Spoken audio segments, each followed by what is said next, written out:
Hi, everyone. Welcome to another episode of Tectonic Lounge. Today, our guest is Ashley. Say hi, Ashley. Hi, great to be here today. So Ashley is the Director of Product Management for VF Corporation. Tell us, what exactly is VF Corporation?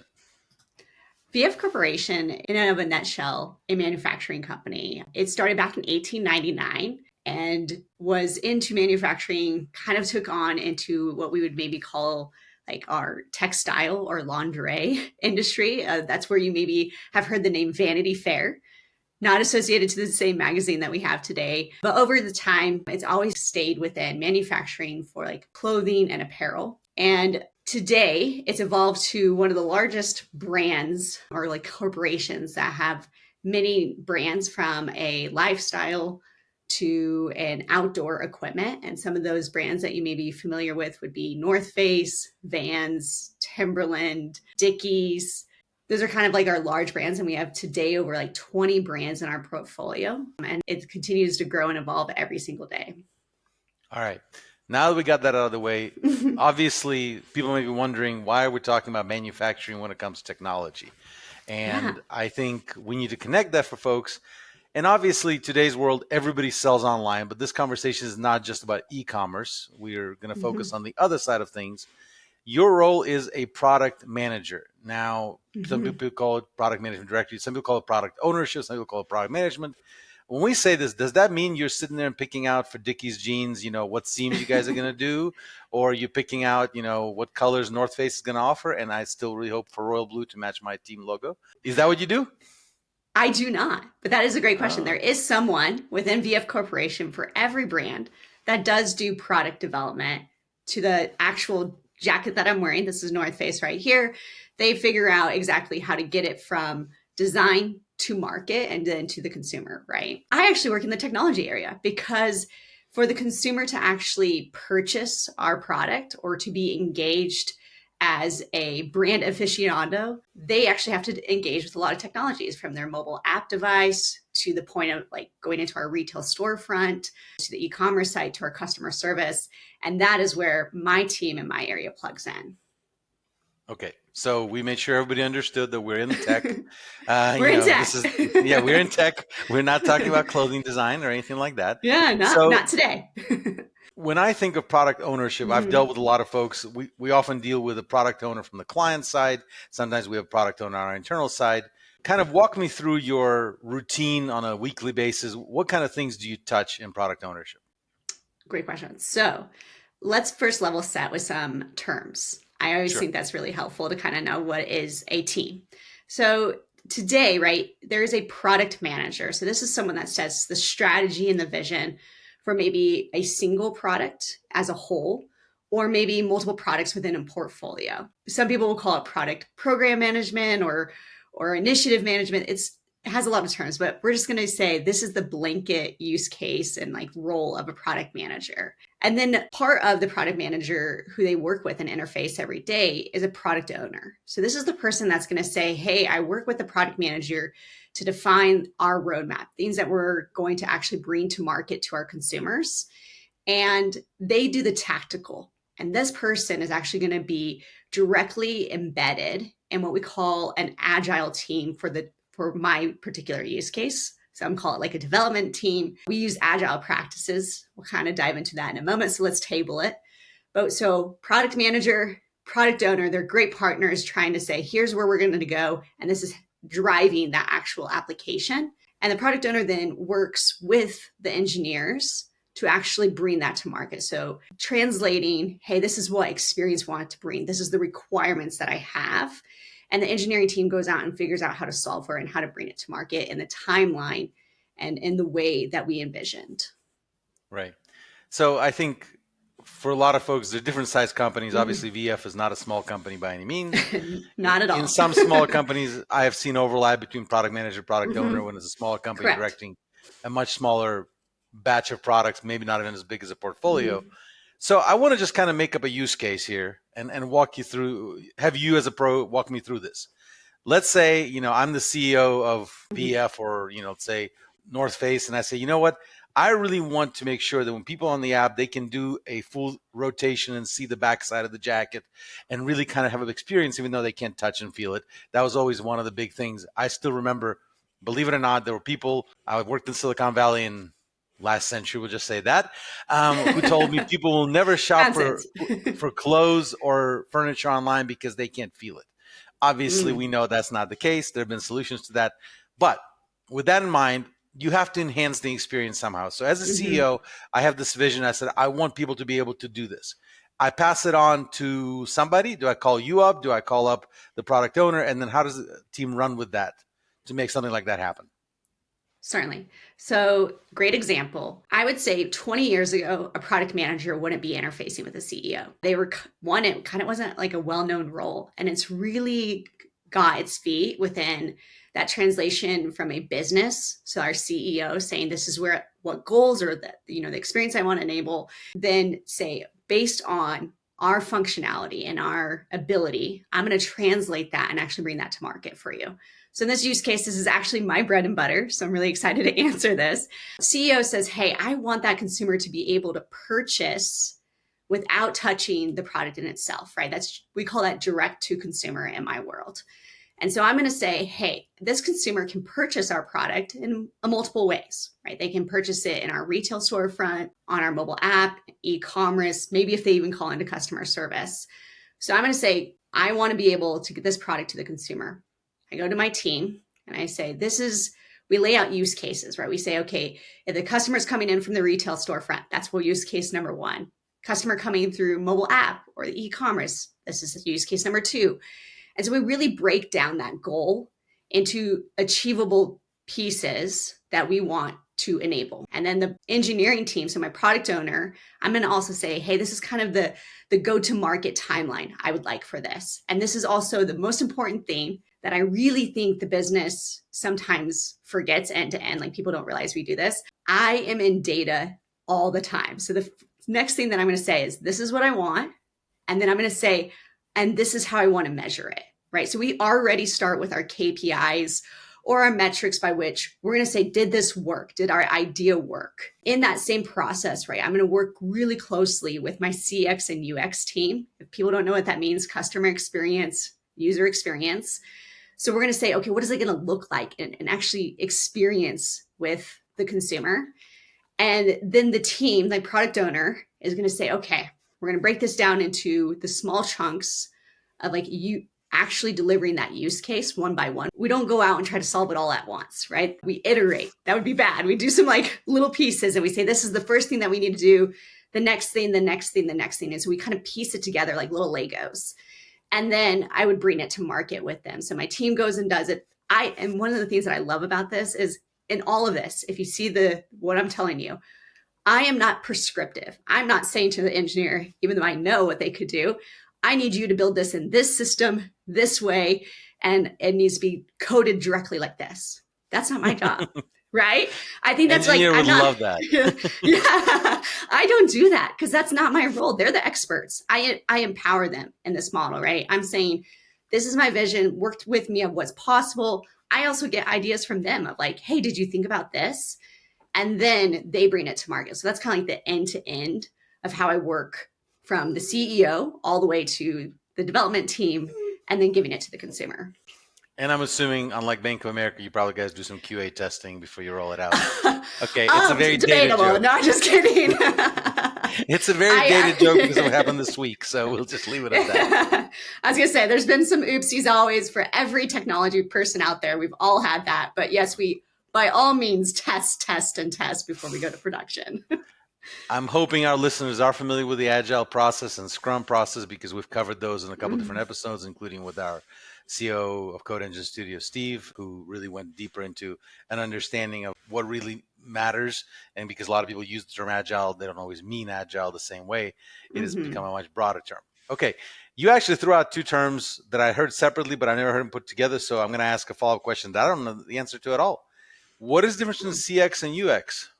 So consumer experience is actually like the consumer's experience all the way through. So that could be offline or online. Like, what is that consumer journey that the consumer is going to take before it engages with your typically like your mobile device or your website, as well as maybe even like the retail storefront. What's that experience they're going to have? And then the user experience is actually when they're on, we call it like a online experience. What is that experience that they're getting when they're actually navigating via their mobile device, their computer, on the website? Yeah. Mm-hmm. So that's kind of like this, they blend together, right? They're always used, the team is actually one and the same, but there's two different ways that we're looking at. So CX is broader because that's from the moment they even consider to all the way that they've received their goods, you know, what package it came in and so on and so forth, versus UX is what happens from the moment my mouse shows up on your screen and so on and so forth until I click checkout. Or it could be like even the user experience of I'm using my industry example, like our customer service representative, their experience with the application that they're using to engage with the consumer, or our retail associate, the actual device that they're using when the consumer is purchasing and engaging with them in the store. Okay. Well, you threw another fastball for me. I'm gonna try to hit it. You know, Ashley's based in Colorado and the air is thin, so the balls fly farther, especially at the course field. So you mentioned data and you mentioned how you want to measure things. I think this is one of the biggest challenges, and we actually just recently launched an episode about data visualization with Kevin, who's a data designer out of DC, and he talked about having comparison points and how to remove noise from that.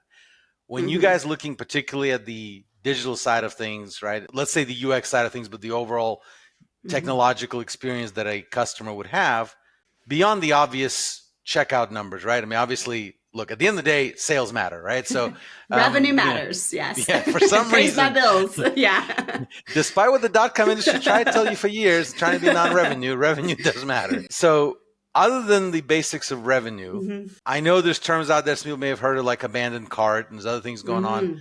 What are some of the top things, and you feel like, especially now, have become really powerful indicators, both positive and negative, that help you make decisions about products, not just to tell you whether or not in the past things have gone well, but also help you make decisions moving forward?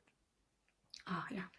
I'm going to use examples that are close to me because we've kind of been talking about like the area that I am of actually getting the consumer into our ecosystem and actually purchasing the product. But let's start with a consumer that hasn't ever engaged with the brand. Let's use Timberland as our example today. So I am Google searching, maybe I want some new boots. Timberland ad pops up. We're all very familiar with that. We call this maybe like a paid media ad. So it's targeting you because you've now said the key search words to Google, which is very powerful. I'm interested in this product. I'm going to click on that because I'm like, oh, Timberlands, I've heard of those. I'm going to drive you to our Timberland.com site, right? And at that moment, there's also a little caveat I want to say that's really important. You as a consumer, laws have evolved and you get to choose what information you share with a brand. If you do not want to be tracked, you don't want to be engaged, you're going to get this cookie banner is what we call it, right? And cookies are these little things that track you from that Google experience to the site. And we're going to say, hey, we honor that until you consent with us and want to give us more information. We're going to limit, and we're only going to inform the information that you give us that will actually power your experience, right? Bare minimum data. And I actually love this because this is really something that's powerful to me with my consumers. They're global. My company is in Europe, it's in Asia, it's in North and South America, and I have to honor that when I'm thinking about my product, right? So they come to the site. If they say, hey, I trust you, yes, track me, my team is going to get some really powerful information, right? We're going to know what you're already interested in. We're going to know where you came from, right? To kind of re-engage with you. So a really important metric for my team to begin with is, how did you come to us? And what are you interested in? And so that's what you were saying to like the abandoned browse or abandoned search or abandoned cart. Those are three areas. So those are really important for me because even then, if you get to the product, you put it in your cart and you're like, oops, I got distracted because my dog is running out the door. I forgot to come and purchase my Timberlands. I'm going to, say, hey, maybe drop you a reminder email because now you've given me that consent. You did leave your product. I'm going to try to re-engage with you. So for me, when I think about it, we call it like the consumer acquisition cost. We have paid media that's running. We got to think about how do we get the consumer to our site? And then how are we like acquiring them, like actually getting them to be on our site, maybe sign up for a username and password or purchase a product. So that's the first metric. So that now that we've got them there, let's dive into more. The consumer then, gives me their username and password. So they've signed up and they're maybe even engaging in my loyalty program. Now I have so much data. And this is where I think businesses get intuited and they don't know what to do with it. They have too much data and they're like, what do I do with it? So my job as a product, yeah, exactly. Paralysis by analysis. So my job is to say what's really important to us. So I know that they've now converted technically, like they have gone from like a guest user, someone we really don't know. They weren't a part of our loyalty program. We've converted them. And one of the things that I'm looking at is like, how long did that take? What was their friction in that process? Did they give me accurate data to begin with? And what we've learned over time is consumers are kind of trained. Like we think about like certain models that we're really familiar with. We want the one click. And so that's where you see like maybe social login coming to fruition, right? So my job is to work with the CX UX team and also the data and say, where can we get people faster to create an account and get the information that actually we need, right? So that's the data that I'm constantly analyzing and seeing how long did it take them? What was their experience? And then when they come to their shopping experience, I have partners who are going to look at like, how did that product display to the consumer?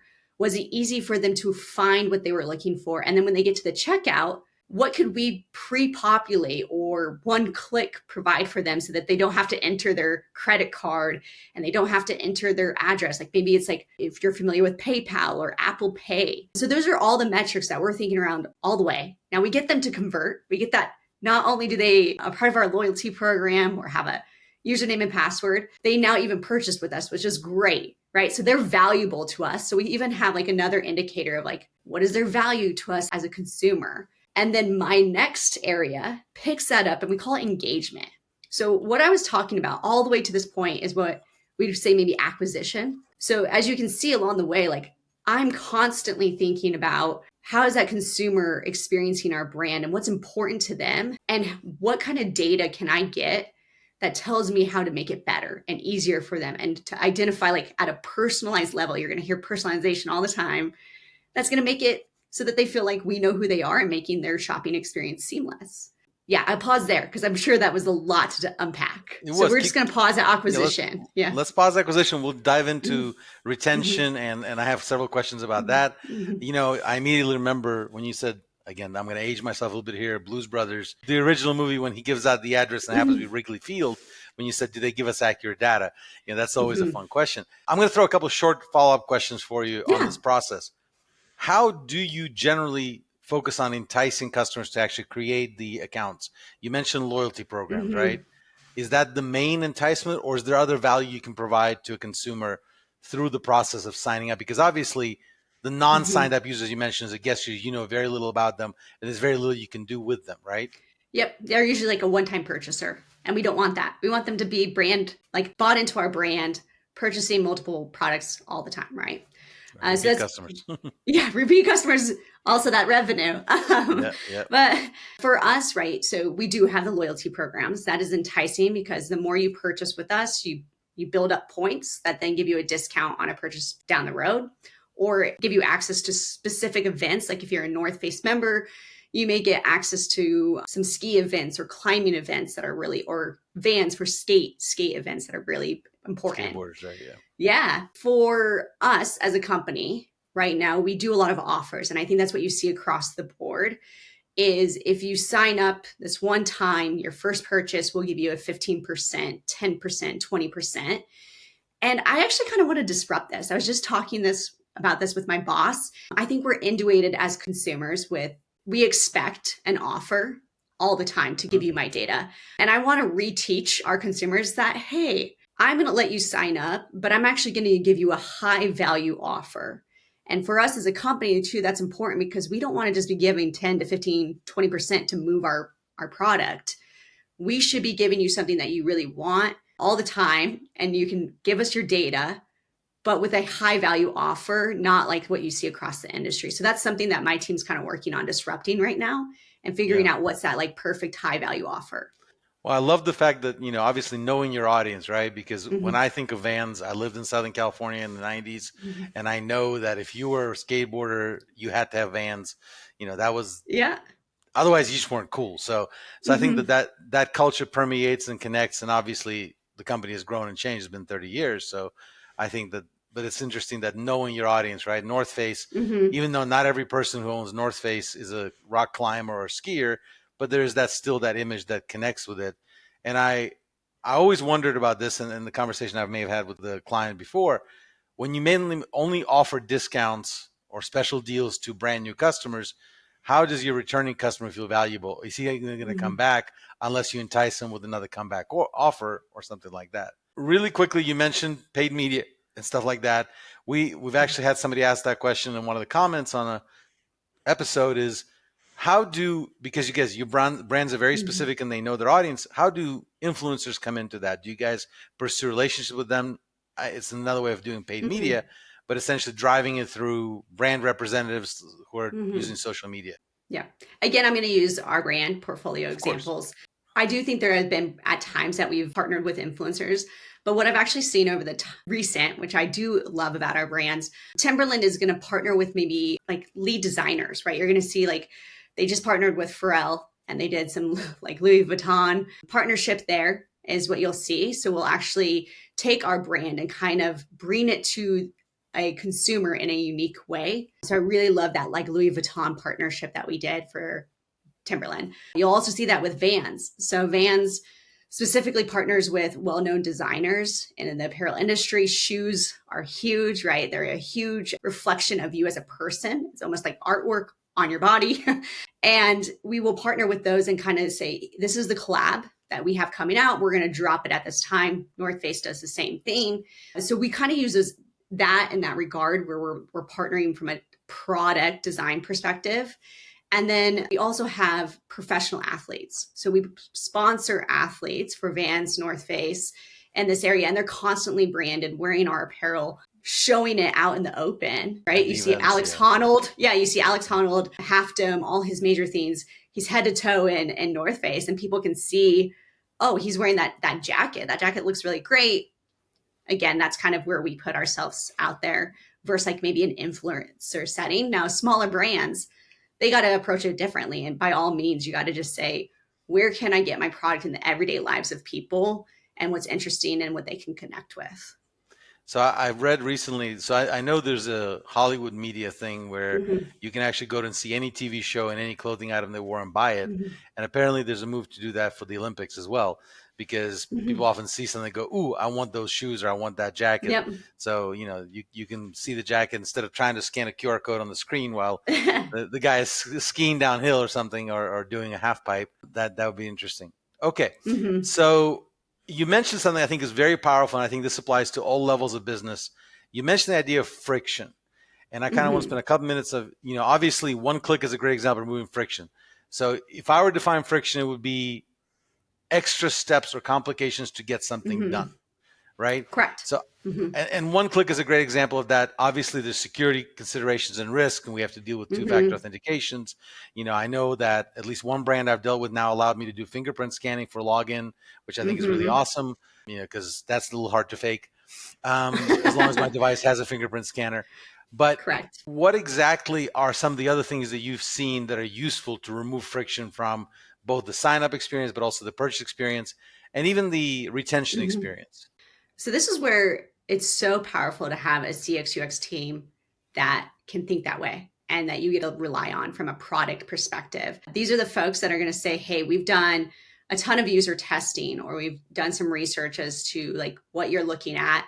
And this is what we would recommend to minimize that friction. So for an acquisition perspective, there's tons of things that we can do, or conversion. We can do that, simplified enrollment, anything that's one click, easier way to get the information. And then we also maybe do some, once they're in, we call it gamification, where I think we're all trained. It does a pop-up, it captures more information about you, but we kind of incentivize you. We say, hey, welcome to the team. We want to know more about you so that we can give you a better personalized experience.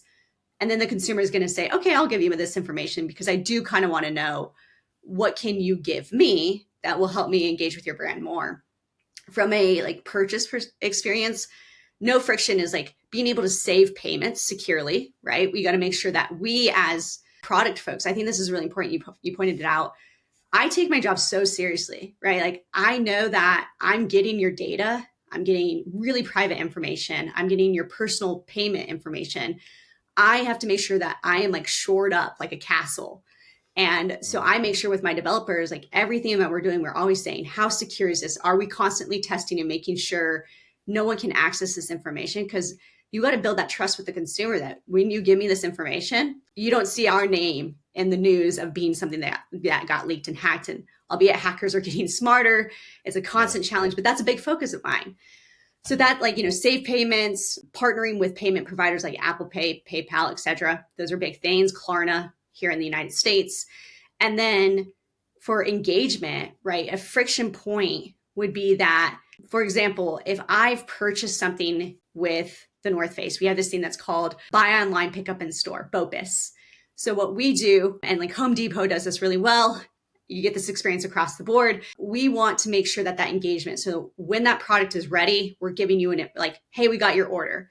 Hey, it's being packed. Hey, it's ready. And we're communicating to you constantly in the right pattern along the right way so that we're also not annoying you either. And that's the same thing with engagement, is like, it has to be frictionless. We're dropping you an email, we're dropping you an SMS message or a push notification on your mobile device. It's purposeful. It's not causing friction. And when you engage in it, it gets you directly where you were, like what you were interested in. And so it's not like you have to go to the site, navigate to that page and figure it out. Yep. It's a one-click re-engagement, putting you right into that experience that you were interested in. So those are the things of like friction that I talk about, that we're constantly thinking about. How do we minimize that? What can we do to creatively solve for that? Yeah, I think what you mentioned, I mean, the beauty of the fact that we have evolved so much as an e-commerce world, right? Mm-hmm. I was around when PCI compliance was this big shock factor that got added on, mm-hmm. and it has changed, protection. In fact, most of the hacking that happens involves physical access to terminals and things like that. Obviously, mm-hmm. there's other problems. We won't even get into those, but I love the fact that there is still room for partnership, even though obviously there's costs involved in sharing mm-hmm. costs with somebody like PayPal, Google Pay, Apple Pay, in some other countries that Kiwi Pay, Samsung Pay, whatever it may be. Mm-hmm. I don't know. What's the popular one in Vietnam right now? We got 𝗓𝗃𝗃 over here. So yeah, 𝗓𝗃𝗃. They all play around with all that. Okay, so we have a couple more questions. I don't want to drag this on for too long. So we left this hanging. I know I could talk about this for every day, like all day, every day, right? and if we get a lot of comments, we'll do part 2, and that's okay. Folks, if you're watching and listening, if you have comments for Ashley and questions for Ashley, leave them in the comments, mm-hmm. and we'll come back and do a Q&A with Ashley later on. So let's get back to a consumer. We got them. Mm-hmm. They made a purchase. You mentioned some of the ways that you engage with them post completion of purchase, mm-hmm. like remind them to pick up their order. I'm assuming there's some kind of metrics you use in place if they haven't bought anything in a while. Mm-hmm. But here's what I'm going to get a little more specific question. I don't want to do just broad marketing here. Let's say, Timberlands, I owned a pair of Timberlands for a long time, and I'm a big mm-hmm. dude and I wear shoes out, but I was impressed with my boots and they were good and they lasted me several years. But you don't expect to replace them every year, right? So if I got an email saying, hey, you need new shoes, I would look at them and go, well, that means your shoes stink because, you should have sold me these shoes, right? Yeah. So how do you handle this whole idea of we are a quality product? This is not your cheap $5, T-shirt or whatever it may be that you need to replace right away. How do you leverage connecting? Obviously the bonus program we already talked about, but how do you leverage connecting with your consumers about the products they own? Or do you just start also throwing the cross-brand stuff? Hey, you own this brand, you may also like this brand. How does that work in your mind? Okay. So I'm going to, again, everything that I'm talking to today is around the VF example. We're a really interesting model. So in our portfolio, I talked about the big brands that we own. I told you we have like 15 to 20 globally, right? It changes all the time. We purchase and buy or divest brands, but our brands are unique, right? We support them from a enterprise level. VF Corporation supports the brands, and then each of the brands operate individually. So there is some cross sharing, or like you'll see collaborations across the brands, but each of their consumers are individually segregated. And we do this because of the way that we divest or acquire brands. We do see opportunities to like a cross sharing of data, but at the moment, like you don't see us doing a Gap model. So if you go to the Gap site, Gap owns Athleta, it owns Gap, and you'll log in. Yeah. Banana Republic, it's all the same. We don't do that model. I'm not saying that we couldn't ever. It's just not in the way that we as a VF Corporation see our vision. Can it change? All the time. So let's start there. So now that we are like individually branded, my solution that I get to work in every day is a consumer data platform. Many folks may make this in-house. Some have a specific system or software that they use, and we do use one. This is where the data can get in your favor, but you got to be really careful with the data you get. So what this system and my team work in is we're going to say, hey, Serge is, he is a Timberland consumer. He bought these Timberland boots, and we put you in what we call a segment. So we have segregated our consumers into audiences or segments to say what did they engage in our site. And we have like a little bit like attributes. So these are individual data points on the consumer. And we're going to say you purchased this boot. And we also got your transaction history, so we know exactly when you purchased it.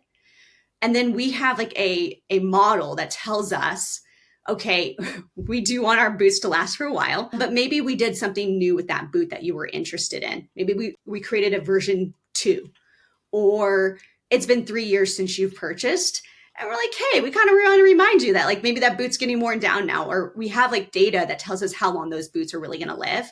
And so we would re-engage with you at that time purposefully around the boot that you had already purchased in that way. So we're using data correctly to tell us how to re-engage with that consumer and how to say, like, we know our product was supposed to last this long. We're going to remind you that it did. And also maybe we created another version or a light version that we think we'd be interested. And that's how we typically re-engage with you. Okay. So beyond telling me that the new version's out, obviously it may take a couple of years. I'm assuming you don't want to wait 2 or 3 years to re-engage with me. Correct. Yeah. What other ways? I mean, is there a whole idea of, hey, if you love your boots, your brother might too, or your cousin, or tell your friends? Is this something that more small businesses do, or does VF do this? Or is this just too complicated for a larger brand? Yeah, I would say like we call that a refer a friend program, RAF, right? So that your segment, you're in one segment for one thing. You're probably in another segment for other things, right? Like you're maybe engaging with the brand, looking at some of the emails, looking at some of the ads. And so we're going to constantly tell you, like, maybe you have points that you acquire during that purchase. So we're going to try to say, hey, we know you have these points. Maybe come back and look at these products that are also different to Timberland. Maybe it's apparel versus footwear. So those are the things, like a segment, a consumer can be in multiple segments, and we're using those segments to constantly have touch points with you along the way in creative ways. And we're not trying to annoy you again, but we're trying to actually get you. So like maybe one example would be you live in the Northeast. We know a huge storm is coming in. We call it weather trends. We are going to geographically maybe change that experience or give you a thing that says like, hey, a storm's coming. Did you know we have a rain jacket that just dropped or something like that? So there's all sorts of creative ways along the way until we remind you about that boot that you purchased 3 years ago to come back and buy that boot, because we want you to purchase along the way. We want you to engage with our brand, as you said, constantly until that 3-year point. We don't want you just to be a one-time purchaser. Right. There's a fine line, though. You mentioned you don't want to annoy, because the last thing you want is somebody clicking that unsubscribe button, because that limits off that opportunity. Yeah, that ends our relationship, and I don't want that. Well, I mean, hopefully, as long as I still have points, and as long as there's still some level of relationship, and Yes, correct. Yeah. Yeah. All right. So I'm going to open up another can of worms, which is something I've pondered about. I know there's been a lot of, I don't know if they're guerrilla marketing or anything, where people's physical location is tied into their profile, or where you can get competitive ads or whatever. So the famous case that's even from at least 7 or 8 years ago is when Burger King ran ads when people would walk into McDonald's parking lot because they were connecting to McDonald's Wi-Fi or whatever it may be. Or some of them, I know, and you mentioned, and I'm going to go and say, for those who want to talk about legal implications of privacy laws, and the episode that launched last week, we have a great attorney from Canada who is a privacy specialist. He broke down all the stuff, including the ubiquitous cookie. He got into all that. So listen to that, protect your business, do all that. With that in mind, are there creative ways that you've seen connecting the digital and the physical world that allow people to do this, whether they're in your store or whether they're actually somewhere in public? Certainly. So for us in particular, we do have our Wi-Fi in our stores as well. So when they connect in our Vans store, they sign up to that Wi-Fi, they give us some information that we can engage with them. So that's that point there. But it happens to our brands all the time because we call it omni-channel, right? We are truly across all the experiences. So One of our most famous ads that happened for the North Face last year was a consumer purchased a rain jacket. Unfortunately, they were hiking and it did not hold up to the standard that we would expect. There was a creative ad that dropped right after. We got in a helicopter from our storefront, dropped them the jacket. It was a really well done ad. So those are the things like I would call opportunistic is really what we're looking at from a marketing perspective. Those are the brand folks that are experts in it. That's not my area, but I love to admire the work that they do, where they see an opportunity to make it right with a consumer or give a connection to a consumer that isn't there yet. And then it kind of makes it for millions of people, for most of our brand consumers. So I don't know if like guerrilla marketing will always be there, right? We're constantly all trying to like get a share of the marketplace. And we do that, as you said, through maybe tracking your location or knowing when you enter our retail storefront, how we're going to engage with you. But I also think it's like this huge opportunity for opportunistic marketing is what I like to call it, where the consumer, a bad review, something, or maybe even a good review. And we exploit that. We use that to our advantage to really kind of disrupt the place and bring recognition to our product and to our brand. I think the overall, what I'm seeing is this product management, product ownership part of the business. It touches a little bit of everything. Everywhere. You guys are dealing with developers, you're dealing with the marketers, you're dealing with UI, UX, CX folks, you're dealing with the decision makers in the corporate, probably dealing with finance. I wonder who got the approval for the helicopter, or did they just do it and get the approval later? I've been asking that. I was like, where was my ride? Like, come on. Because I remember that story when it happened. I'm like, that's so cool. And I know those helicopter rides are not cheap.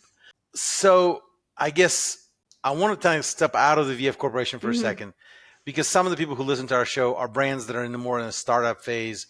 They obviously don't have the massive power. What are some of the things that you would advise a company that is big enough to start considering adding a product owner, product manager, but probably not big enough to have all the infrastructure? What are some of the, let's say, first 2 or 3 steps they need to like really make sure they get nailed down to successfully work through their product online? Yeah. So I would say for me, it's to understand the value of a product minded folk, right? Whether it's product management, product owner, based on the size of your company. A product manager is so integral for how you are actually going to take those ideas from a strategic, high level corporation, business level, refine it, and then be able to bring that to market for you.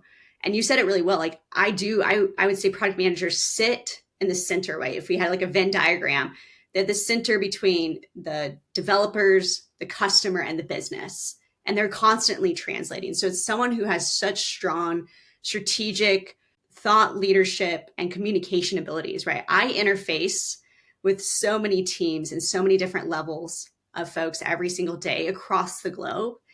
And to have someone that can do that translation layer for you just minimizes that friction and minimizes like kind of like the telephone game. And so that's why a product manager and person is so critical. And then why you want to invest in this area is because not only are they going to be that translation layer, but they're helping you sharpen your ideas, right? When I said my biggest thing is data and metrics, it's a feedback loop. I'm constantly testing and trying. It's kind of like I call it like an art and a science being mixed together, right? Where you have the art of the business, you have these ideas, these strategy, and then I'm taking the science of data and I'm feeding it back into this loop. And I'm saying, okay, here's what actually occurred. I thought the consumer was going to do this. I thought this was going to happen. Actually, this happened. And now I'm going to refine that. We're going to go back and we're going to iterate. We're going to try again. It's a constant cycle. And when you are sitting here and you have the person over in strategy, you have the person in engineering and the marketing team over here, they don't have time to do that. You need this person that's helping connect that loop between them and marketing what we're actually going to do to market. That's why I've seen product management across every industry. I've come from multiple industries, right? I was in over-the-top television before this industry. I have coworkers who came from oil and gas, from healthcare. Every industry that you can imagine has product management within it because it is becoming that crucial layer to help connect your business to your customer and make sure that you're constantly being ahead of the curve. Well, that is great. I think that's a helpful thing for people to think about is when there's multiple pieces within their companies, consider getting a product manager on board to remove the friction. As we said, we're removing friction for consumers. You want to remove the friction inside the company as well. So the marketing is not mad at the IT guys because they thought it would only take 5 minutes to fix an app. In reality, it may take 5 days. Ashley, thank you for your time. At the end, I always give last word to our guests. If there's anything you want to share about kind of how you value things and kind of overall vision of things, the word is yours. All right. Well, for me, a quote that is resonating with me recently would be curious, not judgmental. It really applies well to like my life individually. I lived abroad. I've interacted every single day with multiple cultures. Our world is global. It's very interconnected now. And so being curious, not judgmental is really key to developing those relationships on a personal level. And then also for me in my day life, right? If I'm aware of different points of view or different solutions, knowing that like, hey, that didn't work, let's try something again. Being curious and asking questions actually help propel my career. I'm one of the people you can ask all my engineers. I don't just say, okay, this is what I want. I ask them, well, why did you come to that solution? Why do you think this solution is the best solution for our customers? And then they'll get to talk it out. And then maybe in that talking out, we start to figure out there's even a better solution. So I love the fact of being curious, not judgmental, not just saying like, here's a solution. This is the only one. This is what we got to go forward with, because then you maybe kind of like stifle creativity. You stifle what could be possible. And even like you could stifle a relationship that you never even knew could foster. If you're sitting there not understanding that someone across the table from you looks differently, has a completely different religion, comes from a completely different background, you still have so much that you could teach each other and learn from each other. So I really like that quote of be curious, not judgmental, because it applies in my personal and in my workplace. I think that's a great way to end this. Thank you everyone for listening. Thank you, Ashley, for being our guest. Please tune in to future episodes of Tectonic Lounge. And for those of you who missed some of the past ones, we talk about Scrum and Agile. We talk about some of the legal issues. Please tune in. There's a lot to learn, and hopefully we'll continue to be doing this for a while. Have a good day.